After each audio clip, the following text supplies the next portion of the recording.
తాకట్లో ఉన్న మీ బంగారాన్ని విడిపించి ఆ రోజు ఆన్లైన్ రేటుకి కొంటాం. Sharma gold company.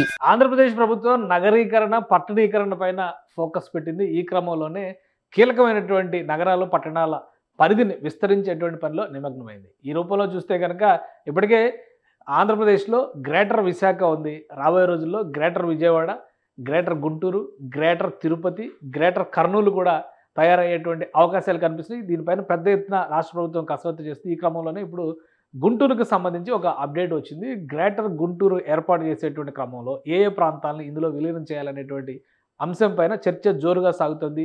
ఇప్పటికే దీనికి CM Chandrababu Naidu green signal ఇవ్వడంతో జాగ్రఫీని డిసైడ్ చేస్తే కనుక ఖచ్చితంగా నగర నిర్మాణానికి అంటే నగర విస్తరణకి సంబంధించినటువంటి ప్రణాళికని అనౌన్స్ చేసేటువంటి అవకాశాలు కనిపిస్తున్నాయి. ఒకసారి పరిశీలిద్దాం. గ్రేటర్ గుంటూరు పరిధిలోకి ఏ ప్రాంతాలు రాబోతున్నాయి, ఎందుకు రాష్ట్ర ప్రభుత్వం దీన్ని ఒక ప్రాధాన్యత అంశంగా తీసుకుంది, ఎందుకంటే విజయవాడకు సంబంధించి కూడా గ్రేటర్ విజయవాడ పైన ఫోకస్ పెట్టింది. ఇటీవలే మున్సిపల్ శాఖ మంత్రి నారాయణ తుడా అంటే తిరుపతి అర్బన్ డెవలప్మెంట్ అథారిటీ పరిధిని విస్తరించేటువంటి అంశాలపైన కూడా అధ్యయనం జరిపారు.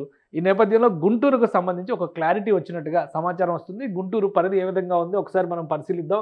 ఈ గ్రేటర్ ప్లాన్ ఎంతవరకు వర్కౌట్ అవుతుంది, గ్రేటర్ ప్లాన్ ద్వారా రాష్ట్ర ప్రభుత్వం ఏ అంశాలని దృష్టిలో పెట్టుకుంది ఒకసారి చూద్దాం. ఇది గ్రేటర్ గుంటూరుకు సంబంధించినటువంటి అంశం. గుంటూరు మున్సిపాలిటీ పరంగా చూస్తే కనుక గుంటూరు దాదాపు 150 ఏళ్ల క్రితమే గుంటూరు మున్సిపాలిటీ ఏర్పడింది. ఇప్పుడు గుంటూరు మున్సిపాలిటీ పరిధి మరింతగా మారబోతుంది. ఈ కార్పొరేషన్ పరిధి ప్రకారం చూస్తే కనుక 8 మండలాల పరిధిలో ఉన్నటువంటి ఇప్పుడు ఉన్నటువంటి కార్పొరేషన్ కాకుండా గుంటూరు కార్పొరేషన్ కాకుండా 8 మండలాల పరిధిలో ఉన్నటువంటి 39 గ్రామాలని విలీనం చేసే దిశగా అడుగులు పడుతున్నట్టుగా ప్రాథమికంగా సమాచారం అందుతుంది. ముఖ్యంగా గుంటూరు రూరల్ మండలం పూర్తిగా ఈ మండలం మొత్తం కనుమరుగవుతుంది. అంటే గ్రేటర్ గుంటూరు పరిధిలోకి రాబోతుంది పూర్తిగా రూరల్ గుంటూరు మండలం. దీనికి సంబంధించి మరొక ముఖ్యమైన అంశం ఏంటంటే కేంద్రం 2000 కోట్ల రూపాయలని స్మార్ట్ సిటీస్ పథకం కింద రిలీజ్ చేస్తుంది. స్మార్ట్ సిటీస్ పథకం కింద విజయవాడ గుంటూరు కలిపి 2000 కోట్ల రూపాయలను శాంక్షన్ చేసింది. ఈ నేపథ్యంలోనే ఈ రెండు నగరాలని కూడా ముందుగా గ్రేటర్ నగరాలుగా మలిచేటువంటి ప్రయత్నం జరగబోతుంది. అందుకే రాష్ట్ర ప్రభుత్వం దీనిపైన స్పెషల్ ఫోకస్ పెట్టింది.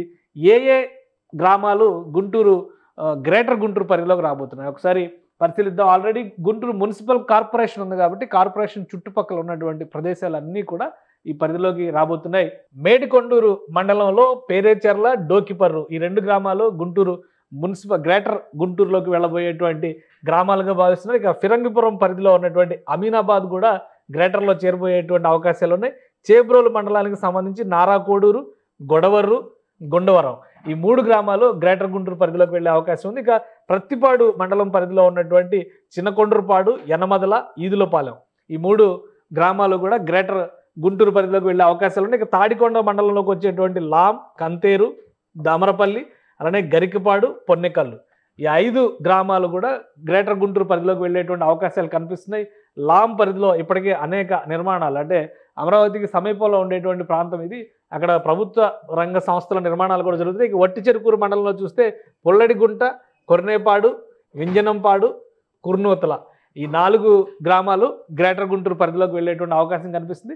పెదకాకాన్ని చూస్తే ఇది కీలకమైనటువంటి రహదారి మార్గం. విజయవాడ గుంటూరు మధ్య వచ్చేటువంటి రహదారి మార్గం. ఇందులో రామచంద్రపాలెం, నంబూరు, అగతవరపాడు, గోళ్లమూడి, కొప్పురావూరు, పెదకాకాని, వెలిగండ్ల, వెంకటకృష్ణాపురం దాదాపుగా 8 గ్రామాలు ఈ పరిధిలోకి వస్తున్నాయి. 8 కాదు 9 గ్రామాలు ఈ పరిధిలోకి వస్తున్నటువంటి పరిస్థితి కనిపిస్తుంది. ఇక ఇక్కడ చూస్తే కనుక గుంటూరు రూరల్ ఏరియా, ఇది గుంటూరు రూరల్ మండలం పరిధిలోకి వచ్చేటువంటి గ్రామాలు అన్నీ కూడా పూర్తిగా గ్రేటర్ గుంటూరు పరిధిలోకి వెళ్ళిపోతుంటే ఈ గుంటూరు రూరల్ మండలం పూర్తిగా కనుమరుగైపోయేటువంటి మండలం. ఎందుకంటే ఇక్కడ చూస్తే చిన్నపలుకూరు, మల్లవరం, గొర్లవారిపాలెం అలానే జొన్నలగడ్డ, చల్లావారిపాలెం, తురకపాలెం, తోకవారిపాలెం, లాల్పురం, వెంగళాయపాలెం, దాసుపాలెం, ఓబులు అలానే నాయుడుపాలెం మొత్తం ఈ ప్రాంతం అంతా కూడా గ్రేటర్ పరిధిలోకి వచ్చేటువంటి అవకాశం కనిపిస్తుంది. ఇది మొత్తం 39 గ్రామాలు ఈ విలీనంలో 8 మండలాల పరిధిలో ఉన్నటువంటి 39 గ్రామాలు ఈ విలీనంలోకి రాబోతున్నాయి. సుమన్ టీవీలో మీ పర్సనల్ అండ్ బిజినెస్ ప్రమోషన్స్ కోసం కింది నెంబర్కి కాంటాక్ట్ చేయండి.